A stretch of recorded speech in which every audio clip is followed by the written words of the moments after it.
안녕하세요. 반짝거리는 아이디어를 샘솟게 하는 반짝머리 도서관입니다. 오늘은 데일 카네기의 인간관계론에 대해서 보려고 합니다. 설명이 필요 없는 자기계발서의 결정판이죠. 약 100년 전에 쓰여졌다고 하는데 아직도 읽히고 거기에 나오는 많은 내용들이 실제로 적용이 가능하다고 하는 걸 보면 참 대단하다고 생각이 듭니다. 사실 이 책은 전에 읽었습니다. 이 책이 출판사별로 여러 가지가 있는데요. 조금씩 차이가 난다고 합니다. 이 책은 상상스퀘어라는 데서 출간되었는데요. 원서를 그대로 내용을 가감없이 번역했다는 점에서 읽어보고 싶었습니다. 읽어보니 출판사를 떠나서 하나하나의 내용들이 머릿속에 새롭게 들어오고 또 생각을 하게 했습니다. 결국은 지식은 행동으로 연결되어야 된다고 생각하는데, 이전에 읽었을 때는 이런 게 있구나, 참고해야지 수준이었다면 이제는 실제적으로 내가 어떻게 이것을 적용할 수 있을까라는 관점을 갖고 독서를 하였습니다. 인간관계론, 이 책은 꼭 구매해서 소장하시기를 바라며, 또 책에 나오는 이야기에 대해서 어떻게 적용할지 고민해 보시기를 바랍니다. 여러분의 행복한 인생을 기원하며.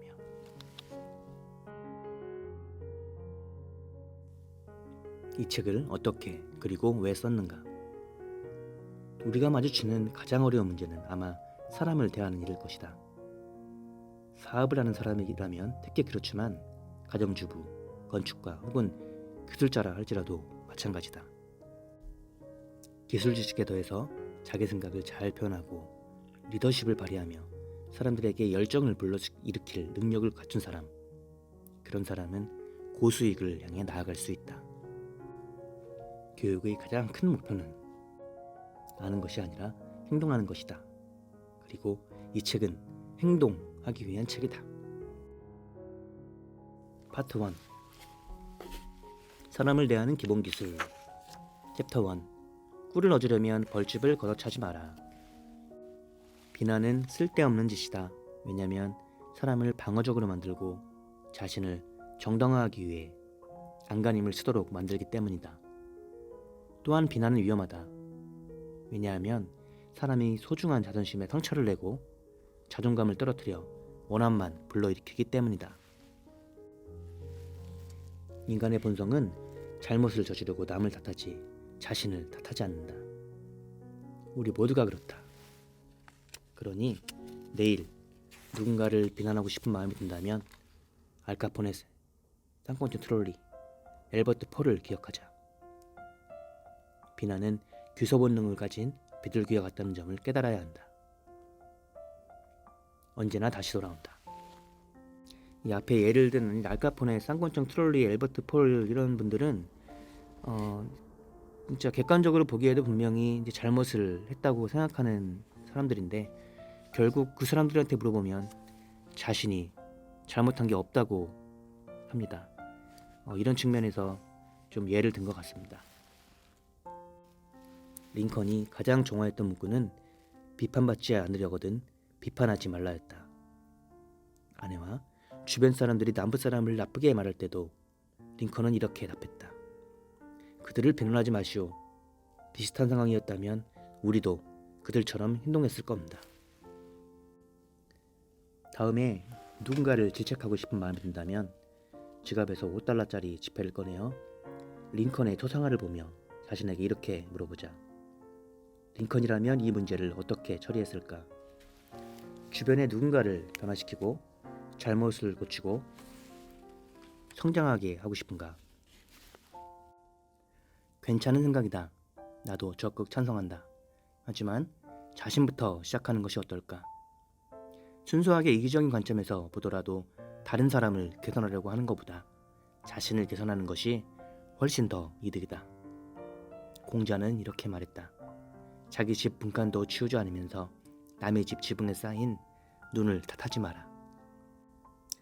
누군가에게 수십 년에 걸쳐 죽을 때까지 마음에 사무치는 분노를 일으키고 싶다면 그저 따끔한 비난을 퍼부으면 된다. 그 비난이 정당한지 아닌지는 중요하지 않다. 사람을 대할 때는 상대가 논리적인 존재가 아니라는 점을 기억하자. 비난은 자존심이라는 화약고를 터뜨릴 수 있는 불씨와 같다. 남을 비난하고 원망하며 불평하는 것은 어떤 바보라도 할 수 있다. 그리고 실제 바보들은 그렇게 한다. 하지만 남을 이해하고 용서하려면 인격과 자제력이 필요하다.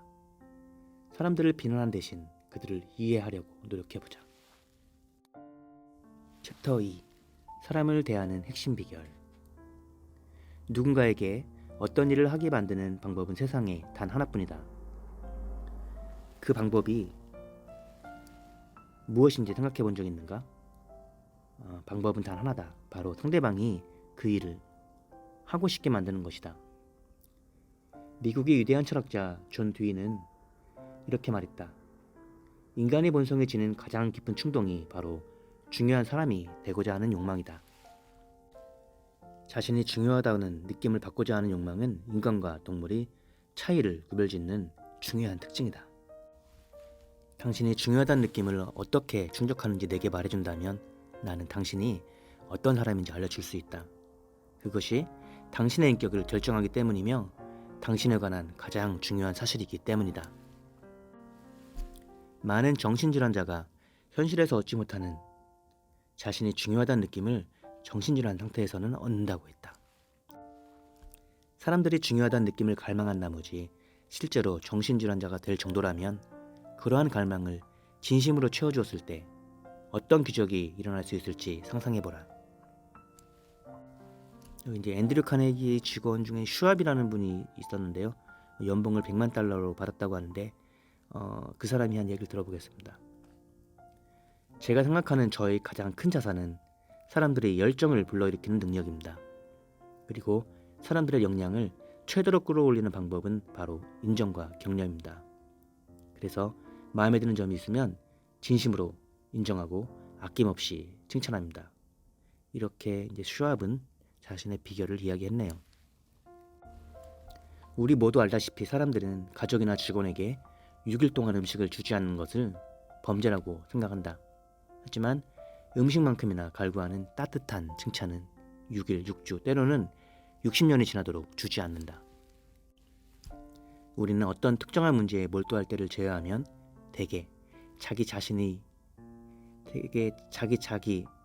시간의 95%를 자신에 관해 생각하는 데 소비한다. 만약 우리가 이제부터 자신에 대한 생각을 잠시 멈추고 타인의 장점을 생각하기 시작한다면 입에서 나오기도 전에 알아챌 정도로 저속하고 거짓된 아첨에 기댈 필요가 없을 것이다. 타인의 장점을 찾으려고 노력하자. 챕터 3. 이 일을 해내는 사람은 세상을 얻을 것이고 그렇지 못한 사람은 외로운 길을 걸을 것이다. 왜 우리는 자신이 원하는 것을 이야기할까? 다른 사람은 당신이 원하는 것에 관심이 없다. 그들도 당신과 마찬가지로 자신이 원하는 것에만 관심이 있다. 따라서 상대방에게 영향을 미치는 세상에서 유일한 방법은 그 사람이 원하는 것을 이야기하고 이를 얻는 방법을 보여주는 것이다. 인간관계를 위한 최고의 비결을 하나 소개하겠다. 헨리 포드는 이렇게 말했다. 성공의 비결이 하나 있다면 그것은 다른 사람의 관점을 이해하고 다른 사람의 관점으로 바라보는 능력에 달려있다. 오늘도 수천 명의 영업사원이 힘들게 노력한 대가도 누리지 못하고 의욕을 잃은 채 지친 몸을 이끌며 거리를 헤맨다. 왜 그럴까? 그들은 자신이 원하는 것만 생각하기 때문이다. 그들은 우리가 아무것도 사고 싶지 않다는 것을 깨닫지 못한다. 다른 사람의 처지에서 다른 사람의 마음이 어떻게 작동하는지 이해하는 사람은 앞으로 어떤 일이 닥쳐도 걱정할 필요가 없다. 만약 당신이 이 책을 읽고 딱 한 가지 능력, 바로 다른 사람의 관점에서 생각하고 다른 사람의 관점으로 바라보는 능력만 키울 수 있다면 그것은 당신의 인생에서 큰 이정표가 될 수 있을 것이다. 파트 2. 사람들에게 호감을 얻는 6가지 방법. 챕터 1. 이렇게 하면 어디서든 환영받을 것이다. 사람들에게 관심을 받고자 노력해서 2년간 사귈 수 있는 친구보다 사람들에게 진심으로 관심을 기울여서 2달 만에 사귈 수 있는 친구가 더 많다. 당신이 먼저 다른 사람에게 관심을 보이지 않는데 다른 사람이 당신에게 관심을 가져야 할 이유가 있을까? 있다면 지금 당장 연필을 들고 여기에 이유를 써보자. 다른 사람에게 관심이 없는 사람은 인생에서 가장 큰 어려움을 겪고 다른 사람에게 가장 큰 상처를 준다. 모든 인간의 실패는 그런 불이 사람에게서만 발생한다. 나는 개인적인 경험을 통해서 미국에서 가장 추앙받는 사람이라도 진심 어린 관심을 보여주면 그들이 주목과 시간, 협조를 얻을 수 있다는 것을 알게 되었다. 친구를 만들고 싶다면 타인을 위해 시간, 노력, 이해심, 배려가 필요한 무언가를 해주고자 헌신해야 한다. 친구를 사귀고 싶다면 적극적이고 활기찬 목소리로 인사하자. 전화 통화를 할 때도 위와 같은 심리를 활용하라. 상대가 전화를 걸어주어 얼마나 기쁜지 드러나도록 여보세요? 라고 반갑게 말하라. 우리는 우리에게 관심을 보이는 사람에게 관심을 가지기 마련이다. 따라서 사람들에게 호감을 얻고 싶다면 상대방에게 진심으로 관심을 가져라. 챕터 3. 이렇게 하지 않으면 문제가 생길 것이다. 상대방의 이름을 기억했다가 친근하게 불러주는 것은 미묘하면서도 효과적인 칭찬을 건네는 것과 같다. 앤드류 카네기가 친구와 동료들의 이름을 기억하고 존중하려 했던 원칙은 그가 가진 리더십 비결 중에 하나였다. 사람들은 자신의 이름을 너무나 자랑스럽게 여긴 나머지 어떤 대가를 치르고서라도 그 이름을 영원히 후대에 남기려고 애쓴다. 사람들이 대부분 이름을 잘 기억하지 못하는 이유는 단순하다. 마음을 집중해서 이름을 외우고 머릿속에 단단히 입력해둘 만큼 시간과 노력을 들이지 않기 때문이다. 사람들에게 호감을 얻고 싶다면 사람의 이름은 세상에서 가장 달콤하고 중요한 소리라는 것을 기억하라. 챕터 2. 좋은 첫인상을 남기는 간단한 방법. 뉴욕에 있는 대양백화점이 인사관리자는 굳은 표정의 박사학위자를 고용하느니 초등학교조차 졸업하지 못해도 상냥한 미소를 지닌 사람을 고용하겠다고 내게 말했다. 웃고 싶은 기분이 아니라고? 그럴 때는 어떻게 해야 할까? 2가지 방법이 있다. 억지로라도 웃어라. 행동은 감정을 따르는 것처럼 보이지만 사실 행동과 감정은 함께 일어난다. 우리는 직접 통제할 수 있는 행동을 조절함으로써 그렇지 않은 감정을 간접적으로 조정할 수 있다. 바로 자신의 생각을 통제하는 것이다. 섹스피어는 세상에 좋은 것도 좋고 나쁜 것은 없다. 모든 것은 생각하기 나름이다 라고 했다. 문 밖을 나설 때마다 고개를 들고 턱을 당기고 숨을 깊이 들여 마셔라. 햇살을 머금고 밝은 미소로 친구에게 인사하며 모든 악수에 진심을 담아라. 사람들에게 호감을 얻고 싶다면 미소를 지어라. 챕터 4. 좋은 대화 상대가 되는 쉬운 방법. 비즈니스에서 대화를 잘하는 비법은 없다. 중요한 것은 말하는 상대에게 온전히 집중하는 태도다. 그보다 상대를 기분 좋게 하는 것은 없다. 상습적으로 불만을 제기하는 사람, 심지어 폭력적으로 나서는 사람일지라도 인내심을 가지고 자기 말을 공감하며 들어주는 사람 앞에서는 마음을 가라앉히고 부드러워진다. 유명인 인터뷰에 세계 챔피언이라고 할 수 있는 아이작 마쿠스는 많은 사람이 주의 깊게 듣지 않기 때문에 좋은 인상을 얻지 못한다 라고 단언했다. 사람들은 다음에 무슨 말을 할지에 너무 많은 신경을 쓰느라 귀를 열어두지 않습니다 라고 말했다. 사람들이 당신을 멀리하고 뒤에서 비웃고 욕하게 하고 싶다면 여기에 그 방법이 있다. 사람들의 이야기를 길게 듣지 마라. 끊임없이 당신의 이야기만 해라. 그러면 다른 사람의 말을 세심하게 경청할 줄 알아야 된다. 당신이 대화하고 있는 사람이 당신이나 당신의 문제보다 자신과 자신이 원하는 것 그리고 자신의 문제에 100배 더 관심이 많다는 사실을 기억해라. 사람들에게 호감을 얻고 싶다면 상대방의 이야기를 경청하라. 상대가 자신에 관해 이야기하도록 격려하라. 챕터 5. 사람의 관심을 얻는 방법. 훌륭한 지도자라면 누구나 알고 있듯이 루즈벨트도 사람의 마음을 얻는 가장 좋은 방법은 상대가 소중하게 여기는 것에 관해 이야기하는 것이라는 것을 알고 있었다. 사람들이 호감을 느끼고 만들고 싶다면 상대방의 관심사에 대해서 이야기하라. 챕터 6. 사람들에게 즉시 호감을 얻는 방법. 인간의 행동에는 대단히 중요한 법칙이 하나 있다. 그 법칙을 지키면 공경에 처할 일이 거의 없을 것이다. 항상 상대방이 자신을 중요하다고 느끼게 해라. 앞에서 말했듯 존 데이는 인간의 본성이 지닌 가장 깊은 충동이 중요한 사람이 되고자 하는 욕망이라고 했다. 예수는 이 교훈을 한마디 말로 요약했다. 아마 이 세상에서 가장 중요한 원칙일 것이다. 남에게 대접받고자 하는 대로 남을 대접하라. 번거롭게 해서 미안합니다. 부탁 좀 들어주시겠습니까? 해주시겠어요? 해도 될까요? 감사합니다. 같은 공손한 표현은 일상이라는 톱니바퀴에 윤활유 역할을 하며 당신이 교양 있는 사람이라는 것을 나타내는 표시가 되기도 한다.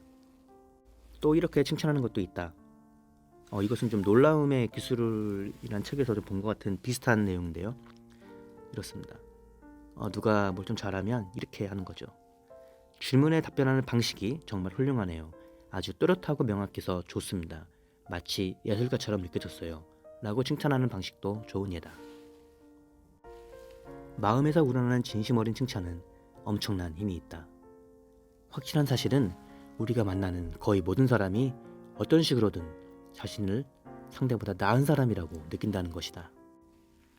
따라서 상대의 마음을 얻는 확실한 방법은 적어도 상대의 작은 세상에서만큼은 상대가 중요하다는 것을 진심으로 인정하고 그렇게 생각한다는 것을 상대가 은연중에 깨닫게 하는 것이다. 칭찬이라는 마법의 시금석을 어디서부터 적용하면 좋을까? 가정에서 당장 시작해보는 것은 어떤가?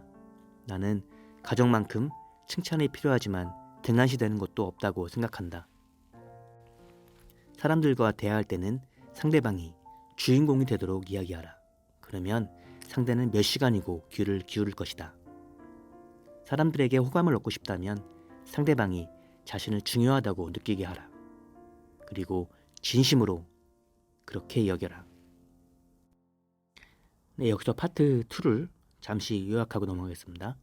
사람에게 호감을 얻는 6가지 방법. 상대방에게 진심으로 관심을 가져라. 미소를 지어라.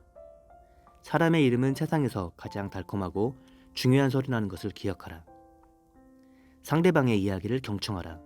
상대가 자신에 관해 이야기하도록 격려하라. 상대방의 관심사에 관해 이야기하라. 상대방이 자신을 중요한 사람이라고 느끼게 해라. 그리고 진심으로 그렇게 여겨라. 파트 3. 사람들의 마음을 사로잡는 12가지 방법. 챕터 1. 논쟁으로는 이길 수 없다. 논쟁에서 이기는 방법이 세상에 단 하나뿐이라는 결론을 내렸다. 바로 논쟁을 피하는 것이다. 뱀이나 귀신을 피하듯 논쟁은 피해야 한다. 논쟁으로는 이길 수 없다. 져도 진 것이고 이겨도 진 것이기 때문이다. 왜냐고? 상대의 허점을 파헤쳐서 그 사람의 코를 납작하게 만들고 승리의 기쁨을 만끽한다고 치자. 그러면 어떻게 될까? 물론 당신은 기분이 좋아질 것이다. 하지만 상대방은 어떻겠는가?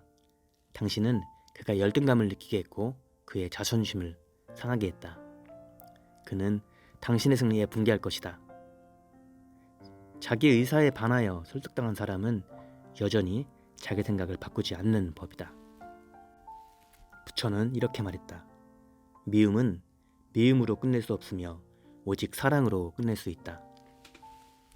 오해 역시 논쟁이 아니라 재치, 수완, 화해, 그리고 상대의 관점에 공감하려는 마음으로 멈출 수 있다. 논쟁에서 최선의 결과를 얻는 유일한 방법은 논쟁을 피하는 것뿐이다. 챕터 2. 적을 만드는 확실한 방법과 이를 피하는 방법. 상대방에게 틀렸다고 지적하면 그가 당신의 의견에 동의하고 싶을까? 전혀. 왜냐하면 당신이 그의 지능, 판단력, 자존심, 자존감에 직접 타격을 입혔기 때문이다. 그러면 상대는 반격하고 싶을 것이다. 무언가를 증명하고 싶다면 아무도 모르게 해야 한다. 아무도 눈치채지 못하도록 아주 미묘하고 교묘하게 해야 한다. 사람은 가르치지 않는 것처럼 가르쳐야 한다. 모르는 것도 잊은 것처럼 느끼도록 제시해야 한다. 제가 틀렸을 수도 있습니다. 저는 종종 틀릴 때가 있습니다. 함께 사실관계를 살펴보죠. 이런 표현에는 마법과 같은 힘, 긍정적인 마법의 힘이 있다. 논리적인 사람은 거의 없다. 우리 대부분은 편견과 선입견을 가지고 있다. 사전에 형성된 관념과 질투, 의심, 두려움, 시기, 자만에 사로잡혀 있다. 우리는 신념을 형성하는 데 믿을 수 없을 만큼 무신경하지만 누군가가 그 신념을 빼앗으려 하면 신념에 대한 잘못된 열정으로 가득 차게 된다. 우리가 소중히 여기는 것은 신념 자체가 아니라 위협받는 우리의 자존심이다. 우리는 우리가 진실이라고 받아들이는데 익숙한 것을 계속 믿고 싶어하고 우리의 믿음에 의문을 던지며 분노를 일으키며 그 믿음을 고수하기 위해 온갖 변명을 찾게 된다. 겸손한 태도로 의견을 제시하면 더 쉽게 받아들여지고 반박도 줄어들었다. 내가 틀렸다는 사실을 알게 되어도 수치심을 덜 느꼈고 내가 옳은 경우에도 상대가 실수를 인정하고 나와 함께하도록 설득하기 더 쉬워졌다. 19세기 전에 예수는 내 적과 속히 화해하라 라고 말했다. 다시 말해 고객이나 배우자 심지어 적과도 논쟁하지 말란 뜻이다. 상대의 의견을 존중하라. 절대 상대가 챕터 3. 틀렸다면 인정하라. 어차피 비난을 받을 것을 알고 있다면 다른 사람이 먼저 비난하기 전에 우리가 먼저 스스로 비난하는 편이 훨씬 낫다. 상대가 생각하거나 말하고 싶거나 말하려고 하는 모든 비난의 소리를 상대가 말할 기회를 얻기 전에 당신이 먼저 자신에게 말해보라. 어떤 바보라도 자신의 실수를 변명할 수 있고 바보는 대부분 그렇게 행동한다. 하지만 자신의 실수를 인정하는 사람은 사람들 사이에서 돋보이게 되고 고결한 기분과 큰 기쁨을 느끼게 된다. 우리가 어릴 때는 부드럽고 교묘하게 사람들을 우리의 사고방식으로 끌어들이고 우리가 틀렸을 때는 재빨리 그리고 진심으로 우리의 실수를 인정하자. 오래된 속담에 이런 말이 있다. 싸워서는 결코 충분히 얻지 못하나 양보하면 생각보다 많은 것을 얻을 수 있다. 잘못이 있다면 빠르게 그리고 단호하게 인정하라. 챕터 4. 이성에 호소하는 확실한 방법. 만약 당신의 주먹을 불끈 쥐고 내게 온다면 나도 즉시 같은 자세를 취할 거라고 약속할 수 있다. 하지만 당신이 내게 와서 우리가 함께 앉아서 서로 조언을 구하고 우리가 다른 점이 있다면 왜 서로 다른지, 문제의 요점이 무엇인지 이해해봅시다 라고 한다면 우리가 그렇게 멀리 떨어진 사이가 아니고 우리의 의견의 차이점이 적고 공통점이 많다는 것을 알게 될 것이다. 만약 어떤 사람이 당신에 대한 분만과 악감정으로 가득 차 있다면 세상의 그 어떤 논리로도 그를 설득할 수 없다. 야단치는 부모, 고압적인 상사, 권위적인 남편, 잔소리하는 아내들은 깨달아야 한다. 원래 사람이란 자기 생각을 바꾸고 싶어 하지 않는 법이다. 강요나 압박으로는 우리 의견에 동의하게 할 수 없다. 하지만 상냥하고 다정하게 다가간다면 사람들의 생각을 바꿀 수도 있다. 해가 바람보다 더 빨리 외투를 벗길 수 있듯이 따뜻함과 친절, 칭찬이 호통과 질책보다 더 쉽게 사람의 마음을 바꿀 수 있다. 우호적인 방식으로 시작하라. 챕터 5. 소크라테스의 비결. 사람들과 대화할 때 견해가 다른 의견부터 논의하는 것은 좋지 않다. 서로 동의하는 부분을 강조하고 또 계속 강조하는 것으로 시작하는 게 좋다. 말을 잘하는 사람은 처음부터 네 라는 긍정적 반응을 여러 차례 얻어낸다. 그렇게 해서 사람의 심리작용을 긍정적인 방향으로 움직이게 설정한다. 조셉 앨리슨이라는 사람이 이야기한 내용인데요.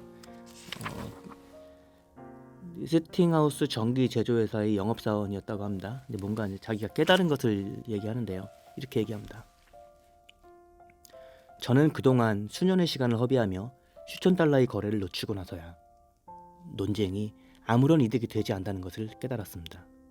그보다 상대의 관점에서 바라보고 네 라고 말하도록 유도하는 게 훨씬 수익성이 높고 흥미진진하다는 것을 깨달았습니다. 다음에 누군가에게 틀렸다고 말하고 싶은 충동이 든다면 맨발의 나이 든 소크라테스를 떠올려보자. 그리고 상대에게 부드러운 질문, 즉 네 라는 대답을 얻을 수 있는 질문을 해보자. 상대방이 즉시 네 라고 말하도록 만들어라. 챕터 6. 불만을 잠재우는 안전밸브. 사람들은 대부분 다른 사람을 설득하려 할 때 말을 너무 많이 한다. 상대의 의견에 동의하지 않는다면 중간에 끼어들고 싶은 마음이 들 수 있다. 하지만 그래서는 안 된다. 우리 주변의 친구들 역시 우리가 자기 자랑을 내려놓는 것보다 본인의 업적에 관해 이야기하는 것을 훨씬 좋아한다. 독일 속담에 가장 순수한 기쁨은 우리가 부러워하는 사람들이 불행에 빠졌을 때 느끼는 사악한 기쁨이다 라고 했다. 우리의 업적을 최소화하자, 겸손해지자. 이 말은 언제나 유효하다. 우리는 겸손해야 한다. 당신이나 나나 그리 대단한 사람이 아니다. 상대방이 더 많이 말하게 해라. 챕터 7. 협력을 얻어내는 방법. 당신은 누군가 떠먹여주는 아이디어보다 스스로 찾아낸 아이디어를 더 신뢰하지 않는가? 판매의 대상이 된다거나 무언가를 하라고 지시받는 것을 좋아할 사람은 없다. 우리는 자발적 의사로 물건을 사거나 자기 생각에 따라 행동하는 것을 훨씬 더 좋아한다. 루즈벨트가 상대에게 의견을 구하고 상대의 조언을 존중한다는 것을 보여주기 위해 최선을 다해 노력했다는 점을 기억하자. 루즈벨트는 중요한 인선을 할 때 정치 지도자들이 직접 후보자를 선택하게 했고 그것이 자신들의 생각이라고 느끼도록 만들었다. 하우스라는 분은 이렇게 말했다. 대통령을 알게 된 후로 대통령께서 생각을 바꾸게 하는 가장 좋은 방법은 그의 머릿속에 자연스럽게 생각을 심어주고 관심을 갖게 하여 그 생각을 스스로 떠올렸다고 믿게 하는 것이라는 점을 깨달았다. 상대방이 아이디어를 자신의 것이라고 느끼게 하라. 챕터 8. 기적을 행하는 공식. 상대방이 완전히 틀렸을 수도 있다는 것을 기억하라. 하지만 상대방은 그렇게 생각하지 않을 것이다. 그들을 비난하지 마라. 상대를 이해하려고 노력해야 한다. 상대가 그렇게 생각하고 행동하는 데는 이유가 있다. 진심으로 상대의 입장이 되어보라. 내일부터는 누군가에게 불을 끄라거나 세제를 사달라거나 적십자에 $50를 기부해달라고 요구하기 전에 잠시 멈춰서 눈을 감고 상대의 관점에서 생각해보면 어떨까? 이렇게 자문해보라. 그 일을 하고 싶어하는 이유가 뭘까? 누군가와 면담하러 갈 때 내가 어떤 말을 할지, 그리고 상대의 관심사와 동기를 고려해서 그가 어떤 대답을 할지 명확하게 생각이 정되지 않을 때는 그의 사무실로 곧장 들어서는 것보다 밖에서 2시간 정도 보도를 걷는 편이 낫다. 상대의 관점에서 사물을 보려고 진심으로 노력하라. 챕터 9. 모두가 원하는 것. 당신이 내일 만나게 될 사람 중 4명 중 3명은 공감에 굶주리고 목말라 있는 사람들이다. 그들에게 공감하면 그들은 당신을 사랑할 것이다. 인간은 보편적으로 동정심을 갈망한다. 아이들은 동정심을 얻기 위해 자신의 상처를 드러내려고 한다라고, 심지어 더 많은 동정심을 얻으려고 일부러 몸에 상처나 멍을 내기도 한다. 자기 연민은 어느 정도 만인의 보편적인 특성이라고 할 수 있다. 상대방의 생각과 욕구에 공감하라. 챕터 10. 모두가 좋아하는 호소법. 우리 모두는 마음속으로 자신을 이상주의자라 여기기 때문에 듣기 좋은 동기도 고려하고 싶어한다. 따라서 사람을 번화시키려면 고상한 동기에 호소해야 한다. 사람들은 기본적으로 정직하고 자신의 의무를 다하고자 합니다. 이 원칙에서 벗어나는 사람은 매우 드물고, 정직하지 않은 사람을 만난다 해도 그 사람을 정직하고 올바르며 공정한 사람으로 대우해주면 대부분 호의적으로 반응할 것이라고 확신합니다. 사람의 마음을 사로잡고 싶다면 고상한 동기에 호소하라. 챕터 11. 영화도 하고 라디오도 하는 일 당신도 해보면 어떨까? 현대는 연출의 시대다. 단순히 진실을 말하는 것만으로 충분하지 않다. 진실을 더 생생하고 재미있고 극적으로 제시할 필요가 있다. 즉, 쇼맨십을 활용할 줄 알아야 한다. 영화와 라디오에서는 그렇게 한다. 사람들의 관심을 끌고 싶다면 당신도 그래야 한다. 사람들의 마음을 사로잡고 싶다면 아이디어를 극적으로 연출해보라. 챕터 12. 어떤 방법도 통하지 않는다면 이렇게 하라. 찰스 슈왑의 말을 직접 들어보자. 일이 되게 하려면 경쟁심을 자극해야 합니다. 돈을 벌기 위해 지저분하게 경쟁하라는 말이 아닙니다. 탁월해지고자 하는 욕구를 말하는 겁니다. 탁월해지고 싶은 욕구, 도전심, 투쟁심, 이것이야말로 패기 넘치는 사람들에게 호소할 수 있는 절대적으로 확실한 방법입니다. 파이어스톤 타이어 고무회사의 설립자인 하비 파이어스톤은 이렇게 말했다. 돈만으로는 문제를 불러 모으거나 붙들 수 없다. 중요한 것은 경쟁 그 자체다. 성공한 사람들은 모두 경쟁을 즐긴다. 패기 넘치고 열정이 있는 사람들의 마음을 사로잡고 싶다면 도전 정신을 자극하라.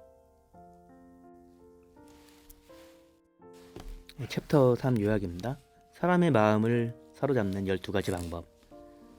논쟁에서 최선의 결과를 얻는 유일한 방법은 논쟁을 피하는 것뿐이다. 상대의 의견을 존중하라. 절대 상대가 틀렸다고 말하지 말라. 잘못이 있다면 빠르게 그리고 단호하게 인정하라. 우호적인 방식으로 시작하라. 상대방이 즉시 네 라고 말하도록 만들어라. 상대방이 더 많이 말하게 하라. 상대방의 아이디어를 자신의 것이라고 느끼게 하라. 상대의 관점에서 사물을 보려고 진심으로 노력하라. 상대의 생각과 욕구에 공감하라.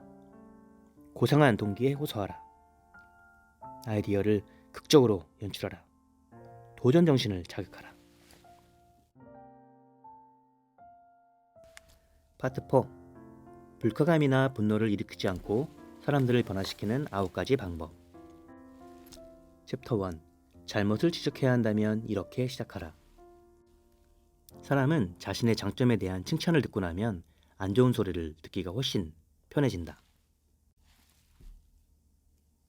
그러므로 불쾌감이나 분노를 일으키지 않고 사람들을 변화시키는 원칙 중에 하나는 칭찬과 진심 어린 감사의 말로 시작해봐라. 챕터 2. 비판하고도 미움받지 않는 방법.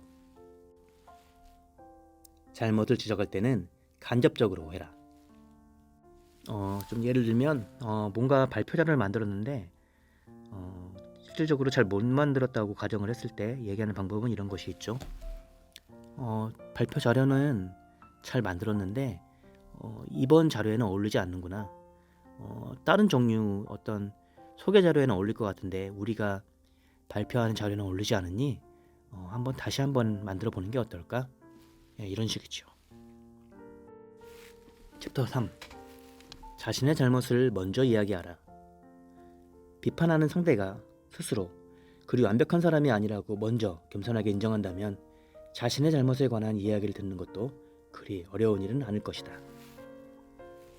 자신을 낮추고 상대를 칭찬하는 몇 마디의 말이 모욕감을 느끼던 거만한 황제를 든든한 친구로 만들 수 있다면 당신과 나처럼 평범한 사람들의 일상생활에서 겸손과 칭찬이 어떤 힘을 발휘할 수 있을 것 같은지 상상해봐라. 올바르게 사용한다면 인간관계에서 실제로 기적 같은 효과를 발휘할 것이다. 상대를 비판하기 전에 자신의 잘못을 먼저 이야기하라. 챕터 4. 명령받기를 좋아하는 사람은 없다. 직접 명령하는 대신 질문하라. 이건 어떨까요? 이렇게 해보시는 건 어떨까요? 라는 방법이 있다. 챕터 5. 상대의 체면을 세워줘라.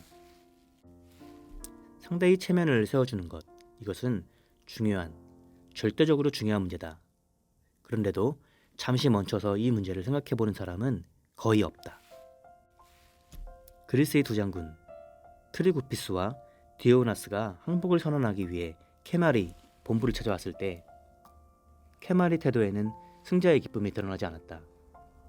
케말은 두 장군의 손을 붙잡으며 이렇게 말했다. 여러분, 앉으십시오. 힘드셨겠습니다. 그런 다음 군사 문제를 상세히 논의한 후에 그들의 패배감을 덜어주고자 군인 대 군인으로 이렇게 말했다. 전쟁이란 게임과 같아서 뛰어난 사람이 질 때도 있는 법입니다. 승리의 절정을 누리는 순간에도 케말은 다음에 중요한 원칙을 잊지 않았다. 상대의 체면을 세워줘라. 챕터 6. 사람들을 성공으로 이끄는 방법. 조금이라도 발전하는 모습을 본다면 칭찬하자. 그러면 상대방이 계속 발전하도록 동기를 부여할 것이다. 우리가 마주치는 사람들에게 그들이 가지고 있는 숨은 보물을 깨닫도록 영감을 불어넣는다면 우리는 사람을 변화시키는 것 이상의 일을 할 수 있다. 이 책을 읽고 있는 당신은 습관적으로 활용하지 않는 다양한 종류의 능력을 가지고 있다. 그리고 당신이 완전하게 발휘하지 못하고 있는 능력 중에는 사람들을 칭찬하고 그들의 잠재된 가능성을 깨닫도록 영감을 주는 마법 같은 능력도 있을 것이다. 아주 작은 발전도 칭찬하라. 어떤 발전이라도 칭찬하라. 진심으로 인정하고 아낌없이 칭찬하라. 네, 좀 이 책에는 칭찬이라는 단어가 많이 나오는 것 같습니다. 그만큼 강력하다는 것이라고 보입니다. 지금까지 내용을 보면 상대방의 입장을 이해하려 하고 상대방의 입장에서 생각하고 잘 들어주며 평소에는 그 사람을 잘 관찰하고 좋은 점을 찾아 진심으로 칭찬해 주려고 합니다. 그리고 지적할 내용이 있으면 간접적으로 이야기하고 여기까지만 해도 그 사람을 현재보단 더 큰 아웃풋을 낼 수 있는 사람으로 변화시킬 수 있을 것 같습니다. 챕터 7. 개에게도 좋은 이름을 지어줘라. 만약 상대가 당신을 존경하고 당신이 그 사람이 어떤 능력을 존중한다는 걸 보여주면 대개의 사람은 쉽게 이끌 수 있다. 요컨대 누군가를 어떤 방면으로 발전시키고 싶다면 그 특정 방면의 자질이 이미 그 사람이 장점인 것처럼 생각하고 행동해야 한다. 상대방에게 부응할 만한 좋은 평판을 주어라. 그러면 상대방은 당신을 실망시키지 않으려 엄청 노력을 기울일 것이다. 말이 너는 내 안에 어떤 보물이 감춰져 있는지 모르는구나. 감정을 숨기는 데 익숙했던 마리는 야단이라도 들을까 걱정했는데 감히 사소한 제스처도 취하지 못한 채 가만히 서 있었다. 자기 안에 경이로운 보물이 감춰져 있다고 믿게 되자 마리는 얼굴과 몸을 정성스럽게 가꾸기 시작했고 시들어가던 젊음이 서서히 꽃을 피워 볼품없던 모습이 적당히 가려졌다. 이게 자꾸 놀라움의 힘과 겹치는데요. 이것도 어떤 그 사람이 기대하지 않았던 부분을 반대로 이야기하면서 그 사람에게 가지고 있는 특징을 이용해서 우리가 원하는 그 사람의 모습을 이야기에서 그 사람을 변화시킨다는 전형적인 놀라움의 힘이라고도 보입니다. 데일 카네기, 이분은 놀라움의 힘을 미리 알았던 것 같네요. 부자든 가난뱅이든 거지든 도둑이든 거의 모든 사람은 자신에게 주어진 정직함에 대한 평판대로 산다. 싱싱교도소의 소장으로 악인에 관해서라면 누구보다 잘 알고 있어야 하는 루이스 로스는 이렇게 말했다. 악인을 상대해야 한다면 그를 이길 방법은 하나뿐이다. 그를 명예로운 신사처럼 대우하는 것이다. 상대방에게 부응할 만한 좋은 평판을 주어라. 챕터 8. 잘못을 고치기 쉬워 보이게 하라. 자녀와 배우자 혹은 직원에게 그들의 어떤 점에 대해 바보라거나 멍청하다거나 재능이 없다거나 완전히 잘못하고 있다는 식으로 말하는 것은 잘하고 싶은 거의 모든 의욕을 꺾어버리는 일이다. 그러나 정반대의 기술을 사용한다면 그들을 아낌없이 격려하고 그 일이 쉬워 보이도록 하고 그들의 능력을 믿는다는 것을 보여주고 그 능력을 아직 개발하지 못했을 뿐이라고 말해준다면 그들은 더 나아지기 위해 새벽까지 연습을 거듭할 것이다. 격려를 활용하라. 상대가 고치기를 바라는 잘못을 고치기 쉬워 보이게 하라. 상대가 했으면 바라는 일을 하기 쉬워 보이게 하라. 챕터 4에 대한 요약입니다. 불쾌감이나 분노를 일으키지 않고 사람들을 변화시키는 9가지 방법. 칭찬과 진심 어린 감사의 말로 시작하라. 잘못을 지적할 때는 간접적으로 하라. 상대를 비판하기 전에 자신의 잘못을 먼저 이야기하라. 직접 명령하는 대신 질문하라. 상대의 체면을 세워줘라. 아주 작은 발전도 칭찬하라. 어떤 발전이라도 칭찬하라. 진심으로 인정하고 아낌없이 칭찬하라. 상대방에게 부응할 만한 좋은 평판을 주어라. 격려를 활용하라. 상대가 고치기를 바라는 잘못을 고치기 쉬워 보이게 하라. 상대가 했으면 바라는 일을 하기 쉬워 보이게 하라. 내가 제안하는 것을 상대가 기꺼이 하게 만들어라. 네, 이렇게 리뷰를 마쳤는데요. 저는 처음에 제독을 하는 부분이라 이 책이 출판사는 다르다고 해도 크게 기대는 하지 않았었는데 역시 이 책은 그 제독만의 묘미가 있는 것 같습니다. 참 배울 것도 많고 생각할 것도 많고 내가 이렇게 적용을 해봐야겠다라는 생각도 많이 하게 되는 책입니다. 여러분들도 제가 앞에서 말씀드린 것 같이 책을 구매하셔서 한번 정독을 해보시고 여러분의 생활에 어떤 부분을 적용하는 게 좋을지 고민해 보시기 바랍니다. 감사합니다.